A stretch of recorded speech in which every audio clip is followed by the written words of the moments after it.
Hola, gente bonita. Espero que hayan tenido un buen fin de semana. Que inicien bien esta nueva semana. Yo quiero contarles sobre el texto que escribo este domingo en el Universal, que se llama AMLO y su Doctor Frankenstein. Y hablo sobre todo lo que pasó la semana pasada con el tema de los militares, pero también de las filtraciones que se dieron a conocer el jueves, que dio a conocer Carlos Loret de un grupo a partir de las filtraciones de un grupo de hacktivistas. Entonces, eh, abro mi texto recordando esa frase que dijo López Obrador el martes, cuando, cuando él declaró: estamos recibiendo muchas presiones de todo tipo y de muchas partes. Y esto lo declaró el presidente el martes pasado en relación al caso Ayotzinapa. 2 días después de que el presidente dijera que está recibiendo presiones, que, ojo, no es cualquier cosa. Un presidente diciendo que lo están presionando, el propio presidente. Yo no recuerdo que haya habido una declaración así, lo cual habla del tamaño de reacción que ha habido, que se ha suscitado por el caso de Ayotzinapa y la cantidad de intereses que esto ha tocado. 2 días después de estas declaraciones, 2 días después, se dan a conocer estas filtraciones a partir de información pues de los proveniente de los archivos de la Sedena, que obtiene pues este grupo de hackers o hacktivistas llamado Guacamaya, que si ustedes se meten a ver quiénes son, pues no se entiende muy bien ni siquiera sus posturas políticas, porque dicen que son anticomunistas y antisocialistas, pero por otro lado se van contra las mineras, se van contra el imperialismo norteamericano, o sea, como que ideológicamente no tienen ninguna consistencia. Su cuenta de Twitter la abrieron hace muy poquito, o sea, ya habían hecho filtraciones en Chile, en Colombia, en, en El Salvador, me parece, y en un par de países más, casi todos de gobiernos de izquierda, donde gobierna la izquierda, ya habían hecho filtraciones ahí, especialmente en contra de activistas. Pero eh, pues bueno, ellos le dan la información a Latinos y se difunde, digamos, que eh, en enero de este año, pues López Obrador tuvo problemas de salud, que lo tuvo que ir a buscar una avioneta, que eso es creo que lo más novedoso. Y luego se revela información no realmente novedosa sobre el Culiacanazo, donde no hay mucha información nueva, digamos, así que no conociéramos. Eh, se dan detalles del operativo en el que se capturó a Ovidio Guzmán, el hijo del Chapo, eh, y un par de cosas más. Eh, Según la cuenta de Twitter de este grupo de hackeo, hay más de 6 terabytes de la Secretaría de la Defensa que podrían tener información sensible que ya se irá dando a conocer. Por el momento, pues los comunicadores seleccionaron elementos de la filtración que tienen, creo yo, la clara intención de dañar al presidente, de decir que mintió sobre su condición de salud, exagerando en muy buena medida el problema de salud que tiene y, y usando esta información para insinuar que el presidente está incapacitado para gobernar. Hay una clara intencionalidad política. Eh, yo creo que hay mucha información ahí que puede ser muy relevante, pero han hecho como cherry picking, eligiendo como las cerezas que les gustan para obviamente dañar al presidente. Y esto pues no es casual. Eh, a ver, no podemos asegurar, volviendo al tema del principio, de las presiones, no podemos asegurar que uno de los grupos que hoy está descontento con el presidente y especialmente con su subsecretario de Gobernación, Alejandro Encinas, por la investigación de Ayotzinapa, hubiera revelado estos materiales. pero tampoco podemos negarlo de forma contundente. Y no es casual, 2 días de diferencia de aquella declaración del presidente, toda la semana con el tema de Ayotzinapa y de repente terminamos la semana con eso. No es casual y como lo decía Roosevelt, en política no hay coincidencias y es cierto, las casualidades son pocas en política. Volviendo al tema del principio, a las presiones que está enfrentando, que dice el presidente que ha enfrentado por el caso Ayotzinapa, y que sin duda es un tema preocupante, lo platiqué con Anabel en la entrevista que le hice para la Octava, que ustedes ya pueden consultar en la página web de la Octava, que vale mucho la pena, es una entrevista muy interesante. Y ella pues se pregunta, ¿quién puede tener la capacidad para presionar al mismísimo presidente de la República y a un presidente como este, con el apoyo popular y con la autoridad de López Obrador? Y cuestionar el fondo de las declaraciones del martes y de quién estaría presionando al gobierno y al propio presidente, pues no es algo ocioso.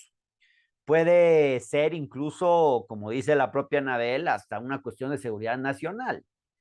Este, y dentro de las hipótesis de quién lo estaría presionando, pues obviamente no podemos descartar al narco, que estuvo implicado en, que ordenó la muerte de los estudiantes, su asesinato, pero tampoco podemos descartar al ejército, una institución pues, que ha ganado excesivo protagonismo en este sexenio, como todos lo sabemos, que está en muchas áreas donde antes no estaba, que ha acumulado muchas funciones, que ha incrementado mucho el presupuesto que hoy maneja, que tiene contratos de muy diverso tipo que está manejando, que va a tener responsabilidades en lo que tiene que ver con el Tren Maya, en lo que tiene que ver con el Tren del Istmo, en fin, con muchos de los grandes proyectos de infraestructura de este gobierno,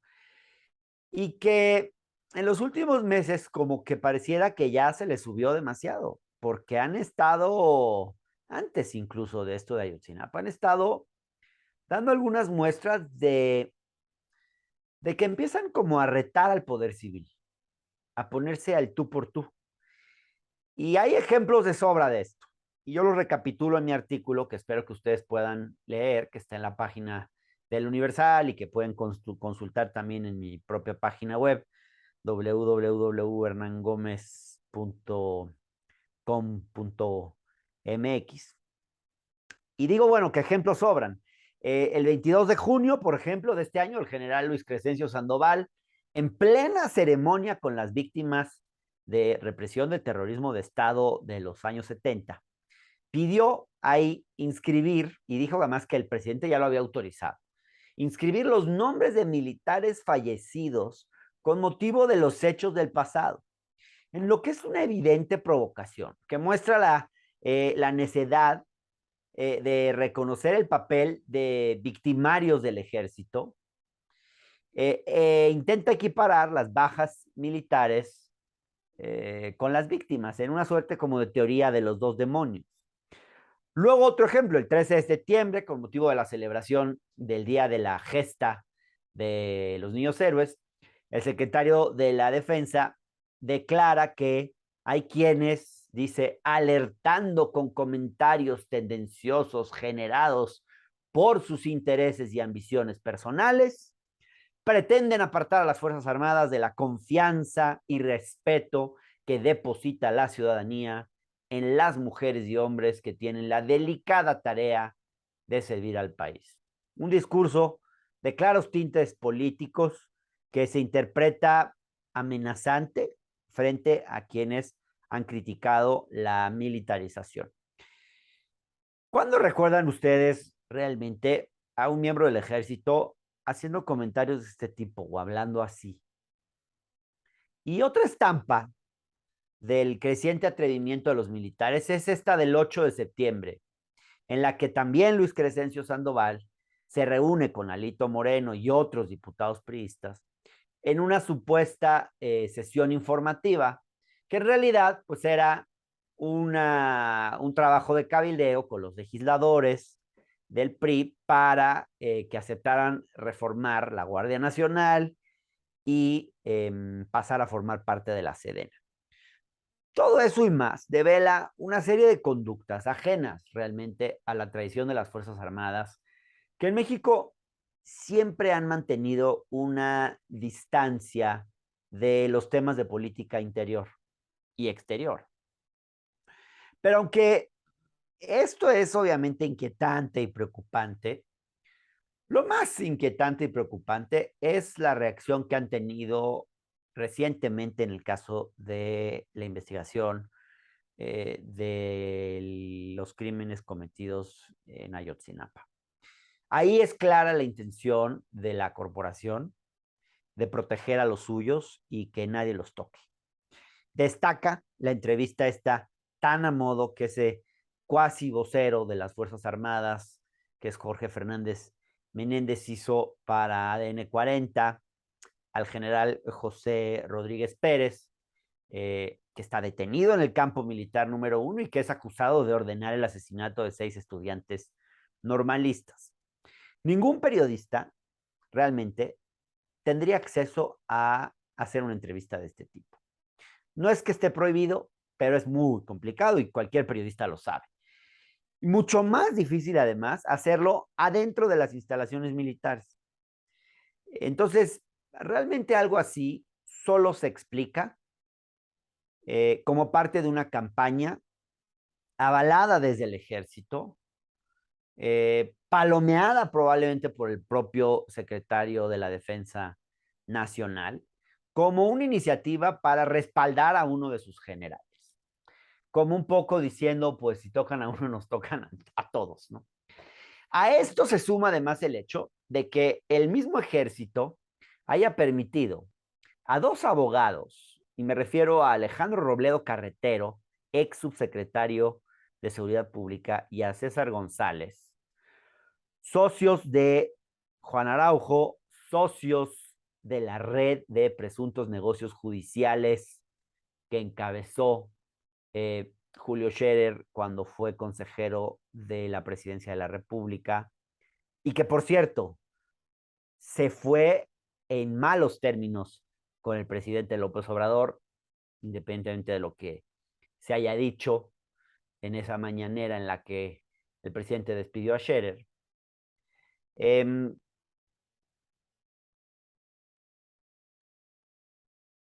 Y los ves a los abogados dar una conferencia de prensa a estos abogados, que además, ¿por qué habrán elegido a esos abogados socios de ese personaje que se fue en malos términos con el presidente? O sea, se suman las cosas y se suman las coincidencias que ya no son tan coincidencias.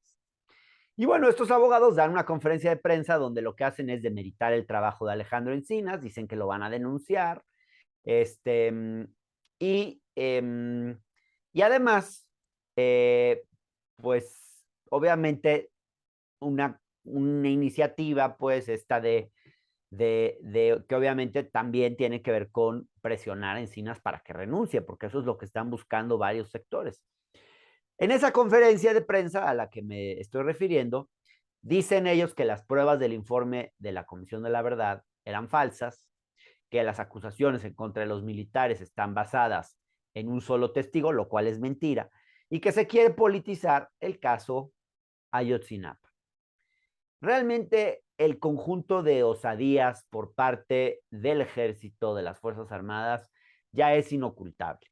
Si a esto se suman las resistencias del ejército a entregar la documentación requerida para esclarecer el caso Ayotzinapa, como lo ha denunciado y lo denunció esta semana nuevamente el GIEI, pues queda claro que tenemos unas Fuerzas Armadas atrapadas en el pasado que se niegan a rendir cuentas o acaso lo hacen selectivamente y que quieren y exigen impunidad a cambio de ejercer las tareas que hoy se les demandan.